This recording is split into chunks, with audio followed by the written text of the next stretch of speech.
चलिए आज सदिश गुणनफल के बारे में पढ़ते हैं। अदिश गुणनफल के बारे में पढ़ा अपन ने, दो सदिशों का अदिश गुणन किया तो अदिश राशि प्राप्त हुई। आज सेकंड नंबर पर सदिश गुणन के बारे में पढ़ने जा रहे हैं। इसको इंग्लिश में कहते हैं वेक्टर प्रोडक्ट या क्रॉस प्रोडक्ट भी कहा जाता है। उसमें डॉट लगता था, अब इसमें अपन क्रॉस के रूप में प्रयोग करेंगे तो इसको क्रॉस प्रोडक्ट भी कहा जाता है। तो सदिश गुणन में दो गुणन पढ़ना है। अदिश गुणन के बारे में पढ़ा, आज सदिश गुणन के बारे में पढ़ेंगे। तो आज का टॉपिक है सदिश गुणन। इंग्लिश में कहते हैं इसको वेक्टर प्रोडक्ट या क्रॉस प्रोडक्ट भी कहा जाता है। तो सिंपल सी डेफिनेशन है इसकी, दो सदिशों के गुणन से अगर सदिश राशि प्राप्त हो जाती है तो उसे सदिश गुणन कहा जाता है। और पहले क्या पढ़ी थी, दो सदिशों के गुणन से, दो सदिश तो आएंगे आएंगे, दो सदिशों के गुणन से अदिश राशि प्राप्त होती है तो अदिश गुणन पढ़ा।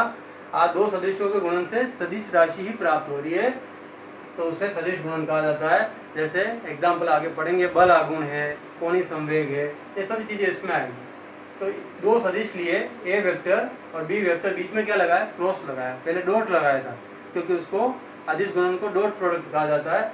आज इसको क्रॉस प्रोडक्ट कहा जाता है। गुणन लगाना ये सिंबल है, ये प्रतीक चिन्ह, यहाँ डॉट लगा दिया तो ये गलत हो जाता है। A cross A vector cross B vector, cross प्रतीक है सदिश गुणन का। A vector cross B vector बराबर ए का परिमाण बी का परिमाण साइन थीटा। साइन थीटा को क्या बोलते हैं, जा। पहले कोस थीटा आया तो क्या बोलते हैं, कोस जा। तो जा के रूप में इसके गुणन के समानुपाती। तो ए वेक्टर क्रॉस बी वेक्टर बराबर ए का परिमाण बी का परिमाण साइन थीटा एन कैप के रूप में। तो ये परिमाण हटा भी सकते हैं, ए वेक्टर क्रॉस बी वेक्टर बराबर ए बी साइन थीटा, ये इनका परिमाण, इसलिए आर वेक्टर बराबर ए बी साइन थीटा भी लिख सकते हैं। तो पहले पढ़ा था ए वेक्टर डॉट बी वेक्टर बराबर ए बी कोस थीटा आता है, उसमें इसमें साइन थीटा आता है।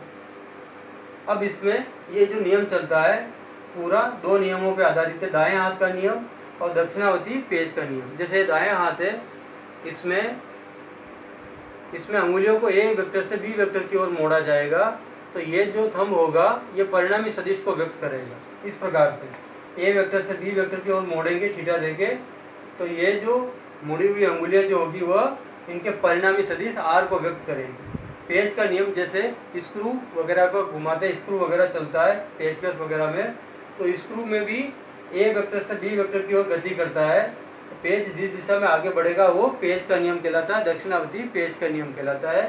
तो कहने का मतलब दोनों नियम से एक ही रिजल्ट आ रहा है। दाएं हाथ का नियम है कि अगर अंगुलिया को ए वेक्टर से बी वेक्टर की ओर मोड़ा जाएगा तो अंगूठा जो है परिणामी दिशा को व्यक्त करेगा। तो आर जो है ना ए वेक्टर क्रॉस बी वेक्टर को व्यक्त करता है। इसकी कुछ स्थितियां नियम है, गुणधर्म है। क्रम विनिमय का नियम का पालन नहीं करता है। पहले पढ़ा था अदिश गुणों में पालन करता है, ये पालन नहीं करता है क्योंकि ये 360 के ऊपर चलेगा ये पूरा। तो ए क्रॉस बी उल्टा क्या होगा, रिवर्स में बी क्रॉस है लेकिन किसमें जाएगा, माइनस में जाएगा, तो दोनों बराबर नहीं हो पाएंगे, एक प्लस में एक माइनस में। तो क्रम विनिमय का मतलब क्रम चेंज करने के बाद बराबर होना, लेकिन बराबर नहीं होते। माइनस में आ रहा है तो आपको लिखना है ए क्रॉस बी बराबर की जगह क्या लिखना है, इसको काटना है, इसको कहते हैं नॉट इक्वल टू, यानी बराबर नहीं है। हिंदी में कहते हैं बराबर नहीं है।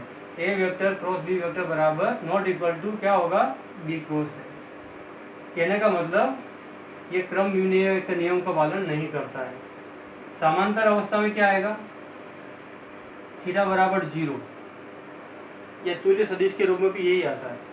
इसके रूप में क्लॉक याद कर सकते हैं, पहले जैसे क्लॉक पढ़ी थी अपन ने घड़ी के रूप में, आई जे के, तीन एकांक सदिश है, आई जे के एक्स वाई जेड के लिए। ये क्लॉक याद रखेंगे तो बिना रटे हुए 1 मिनट में याद हो जाएगा। आई जे के बना दो आराम से, 9 सदिश कंप्लीट याद हो जाएंगे। तो इसमें क्या लिखना, समांतर में आई और आई बराबर 0, जे और जे बराबर क्या लिखेंगे 0, के और के बराबर क्या लिखेंगे 0। अदिश में 1 1 लिखा था, इसमें 0 आएगा। तो समान सदिश, समांतर सदिश, तुल्य सदिश कितने आएंगे, 0 आएंगे। यानी आई से आई, जे से जे, के से के, इसमें तीनों 0 माने जाएंगे। समांतर सदिश का मतलब 0 डिग्री। आप साइन में 0 का मान रखोगे तो क्या आएगा, 0 ही आएगा, ये तीनों 0 होंगे। समांतर सदिश 0 का प्रतीक है। असमांतर यानी लंबवत अवस्था आएगी तो क्या आएगा, कुल मिला के 9 मल्टीप्लिकेशन होते, 9 गुणे होते, 3 तो आगे 6 बाकी। अब देखो इस क्लोक का प्रयोग करेंगे, आई आई जे जे और के लिख दिया अपन ने। अब क्लोक का याद करना, आई क्रॉस जे, आई क्रॉस जे पहला गुणन, आई क्रॉस जे, आई क्रॉस जे, जो सामने आएगा वो रिजल्ट, वो परिणाम होगा। आई क्रॉस जे बराबर क्या आएगा, के, ये परिणाम आ गया, खत्म, बिना रटे हुए। आई जे के क्लोक से याद करना, आई जे, आई क्रॉस जे बराबर ये रिजल्ट होगा के। घड़ी यहाँ तक होगी, अब इसको पढ़ो, आई और जे हो गया, तो जे, जे क्रॉस के, इस दोनों को पढ़ो आप, जे क्रॉस के बराबर क्या आएगा, सामने वाला रिजल्ट आई हो जाएगा। आई और जे ये परिणाम हो गए, जे और के परिणाम हो गए। अब अगला क्या होगा, ये दोनों के क्रॉस आई, तो के क्रॉस आई बराबर क्या आएगा, जे, ये आ गया। आई जे बराबर जे के बराबर आई, के आई बराबर जे, ये यहीं से याद कर। अगर इनके उल्टे करोगे तो ये माइनस में हो जाएगी। क्या करोगे, आई और जे को उल्टा करेंगे तो क्या आएगा, जे क्रॉस आई बराबर माइनस के, यानी कि घड़ी विपरीत चलेगी। इसको लिखेंगे के क्रॉस जे बराबर माइनस आई, इसको लिखेंगे तो आई क्रॉस के बराबर माइनस जे। आई आई आई क्रॉस जे क्रॉस आई, माइनस क्या हो गया, प्लस के तो माइनस के, इसको विपरीत ले जाएंगे एंटी क्लॉकवाइज, तो के क्रॉस जे तो माइनस आई हो गया, आई क्रॉस के तो माइनस जे हो गया। तो आई जे और के एक ही बार आना चाहिए, आई जे और के एक ही बार, मिक्स नहीं होना चाहिए। तो 3, 6 और ये 9 के रूप में आ जाएगा। तो यहीं से याद करना आपको क्लोक, आई क्रॉस जे बराबर के, आई क्रॉस जे बराबर के, जे क्रॉस के, जे क्रॉस के, जे क्रॉस के बराबर आई, और के क्रॉस आई बराबर जे, सामने वाला रिजल्ट। इन दोनों का गुणा करो ये रिजल्ट आ जाएगा, इन दोनों को गुणा करो ये रिजल्ट आ जाएगा, इन दोनों को गुणा करो ये जे के रूप में रिजल्ट आएगा। इनका विपरीत कर दो, प्लस के है तो माइनस के, प्लस आई तो माइनस आई, जे है तो माइनस जे, आई क्रॉस जे तो जे क्रॉस आई हो गया। 3, 6 और 9 के रूप में आ जाएगा।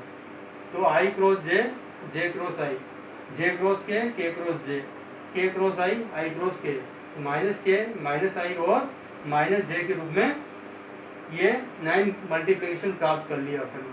ये समांतर अवस्था के लिए, ये लंबवत अवस्था के लिए। और याद कहाँ से करना आपको, इस क्लोक से याद कर सकते हो आराम से। तो ये कहलाता है सदिश गुणन कहलाता है।